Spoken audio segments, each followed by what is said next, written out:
তিলোত্তমা কাণ্ডে এবার সরব রাষ্ট্রপতি।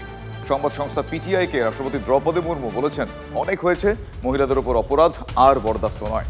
নির্ভয়া কাণ্ডের 12 বছর পার, ধর্ষণের ঘটনা ঘটেই চলেছে। কোনো সভ্য সমাজ মা বোনেদের ওপর নির্যাতন মানতে পারে না।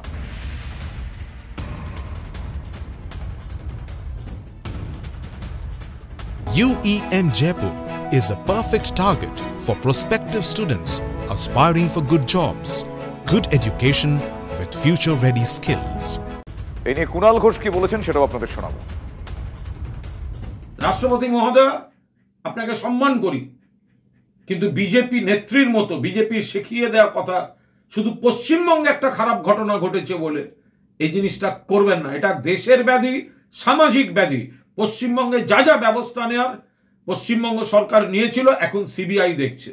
আপনি যদি বিবেকের কথা বলতে চান বলুন, কিন্তু বিবেক মহারাষ্ট্র, উত্তরাখণ্ড, সাক্ষী মালিক, আপনার বিবেক যেন সব জায়গায় সমানভাবে জাগে।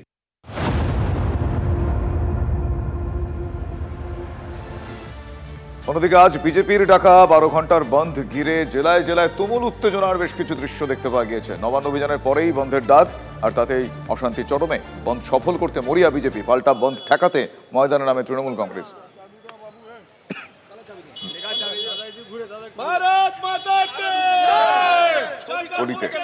ভাটপাড়ায় কুরুক্ষেত্র কাণ্ড, বিজেপির ডাকা বন্ধের মধ্যে সেখানে গুলি চলে।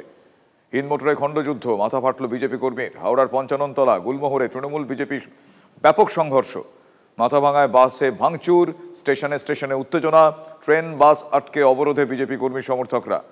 আমজনতার ভোগান্তি হয় আজ চরমে। দোকান খুলতে ব্যবসায়ীদের হুমকি, শাসক দলের বিরুদ্ধে। একে একে গ্রেফতারে বিজেপির তাবড় তাবড় নেতা। গ্রেফতার সজল ঘোষ, আটক রূপা, অগ্নিমিত্রা, শ্রমিক, রাহুলরা। মানুষ আমাদের এই বন্ধের সমর্থনে যেভাবে এগিয়ে এসেছে, সেই জন্য মানুষকে আমি ধন্যবাদ জানাই।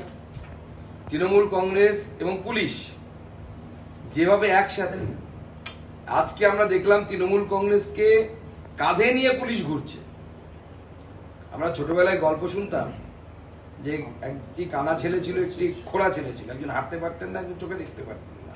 দুই বন্ধু মিলে ঠিক করলো যে খোড়া যে হাঁটতে পারে না, সে কানার কাঁধে চড়বে, সে রাস্তা বলে বলে দেবে, এবং যে ভদ্রলোক কানা, সে আর কি হাঁটতে হাঁটতে তাকে দিয়ে যাবে।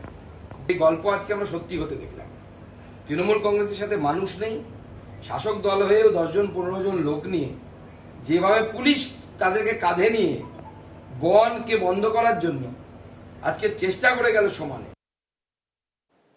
সেন্ট্রাল অ্যাভিনিউতে তুলকালাম কাণ্ড, রাস্তায় বসে অবরোধ করেন সুকান্ত মজুমদাররা। পুলিশ অবরোধ তুলতে গেলেই উত্তেজনা ছড়ায়। পুলিশ বিজেপি তুমুল ধস্তাধস্তি বেঁধে যায় সেখানে।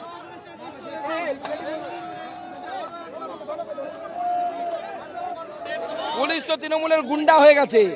পুলিশটা এখন পুলিশ নেই, পুলিশ হচ্ছে মমতা বন্দ্যোপাধ্যায়ের ভাড়াটে গুন্ডা। এই ভাড়াটে গুন্ডারা আজকে বিজেপি কর্মীদের উপর অ্যাটাক করছে বারবার। নবান্ন, লালবাজারের সঙ্গে একই দিনে কালীঘাট। ত্রিমুখী অভিযানের ঘোষণা শুভেন্দু অধিকারী। বুধবার নিজের বিধানসভা কেন্দ্র নন্দীগ্রামে বন্ধের সমর্থনে তিনি মিছিল করেন, আর সেখান থেকে একই দিনে নবান্ন, লালবাজার এবং কালীঘাটে অভিযানের কথা শুভেন্দু ঘোষণা করেছেন। জনগণের ধর্মঘট দাবি 3টা। আরজি করের ধর্ষক এবং চক্রান্তকারীদের ফাঁসি চাই। দফা 1, দাবি 1 মুখ্যমন্ত্রীর পদত্যাগ। আর কালকে যারা গুন্ডামি করেছে পুলিশের শাস্তি। আর এই একটা নবান্ন অভিযান নয়, দেখতে পাবেন ডেট টাইম, যারা ডাকছে দেখতে পাবেন। একদিনে 3টে অভিযান হবে, নবান্ন, লালবাজার আর কালীঘাট। আপনাকে রাজীব কুমার, বিনীত গোয়েল কিভাবে বাঁচায় আমরা দেখব। আপনাকে বাংলা ছাড়তে হবে। আপনি যা অন্যায় করেছেন এর কোনো ক্ষমা নেই।